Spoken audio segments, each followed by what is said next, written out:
مردم میگن که کسایی که امروز میآیند و میگن که ما افغان نیستیم، اونا کسایی هستند که در 2 دهه گذشته در نظام جمهوریت وکیل بودن، وزیر بودن، معین بودن، دیپلمات بودن و در همین 2 دهه همواره در تریبیون‌ها یک صحبت میکردن، از آدرس‌ها یک صحبت میکردن، به عنوان یک افغان صحبت میکردن.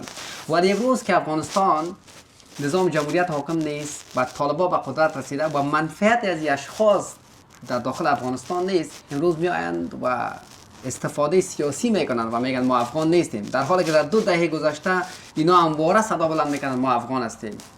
چرا این روی کرد یک بارگی تغییر میکنه؟ خب این خود شاهدی بر این است افرادی که رفتن در اداره پشتونوالی بودن و اونا کار کردن، کمک کردن، ولی به جایی نرسیدن. با تجربه 20 ساله فهمیدن که نخیر ما افغان نمیشیم، افغان نیستیم.